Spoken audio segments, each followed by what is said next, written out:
नमस्कार मित्रों, आज हम चर्चा करेंगे कार्तिक एकादशी के रहस्य के बारे में।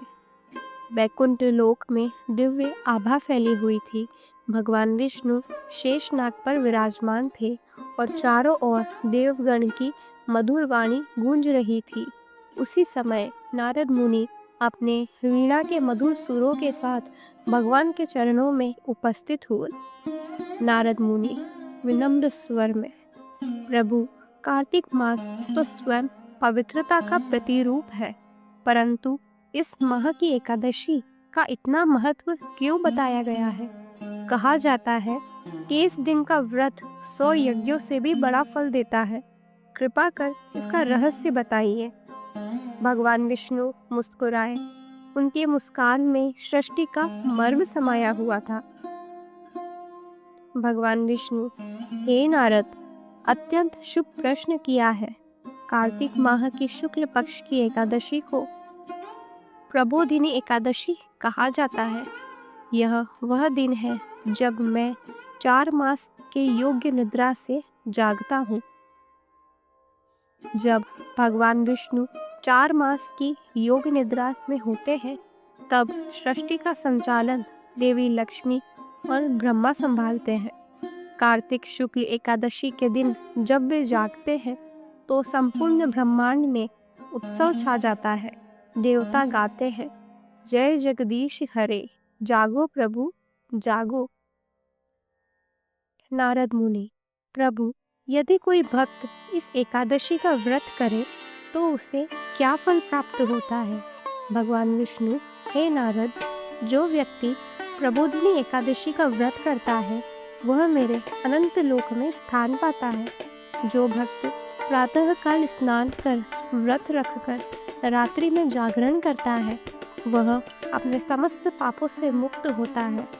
यह व्रत केवल उपवास नहीं बल्कि आत्मशुद्धि की यात्रा है। एक समय की बात है, पृथ्वी पर एक ब्राह्मण पुत्र था, सुधाकर। वह अपने जीवन में अनेक कष्टों से घिरा हुआ था, लेकिन परमात्मा की भक्ति में अडिग था। एक दिन उसने सुना कि प्रबोधिनी एकादशी का व्रत सर्वश्रेष्ठ है, जो मोक्ष और विष्णु लोक की प्राप्ति कराता है। सुधाकर, यदि इस व्रत से प्रभु विष्णु प्रसन्न होते हैं तो मैं भी इसे अवश्य करूँगा। सुधाकर ने स्नान करके व्रत का संकल्प लिया। उसने दिन भर ध्यान किया और रात्रि में दीपक जलाकर भजन करने लगा। उसकी आंखों से अश्रु बह रहे थे, पर हृदय में केवल विष्णु का नाम था। सुधाकर, हे प्रभु, मुझे धन नहीं चाहिए, न स्वर्ग की कामना है, बस आपके चरणों में स्थायी शांति मिल जाए। जब आधी रात बीती, सुधाकर का ध्यान गहरा हुआ। अचानक उसकी कुटिया में दिव्य प्रकाश फैल गया। भगवान विष्णु स्वयं प्रकट हुए। भगवान विष्णु, सुधाकर, तेरा व्रत, तेरा भाव मुझे प्रिय है।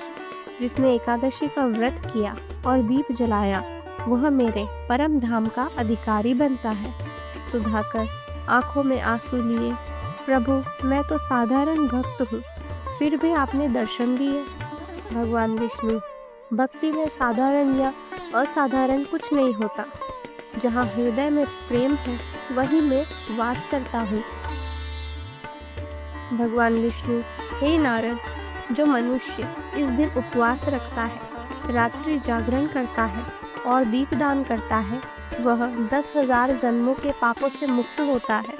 एकादशी मनुष्य को आत्मज्ञान की ओर ले जाती है। वह उसे भोगों से मोड़कर भक्ति के पथ पर स्थिर करती है। नारद मुनि, प्रभु, धन्य है वह दिन, धन्य है वह भक्त जो इसे मन से निभाए।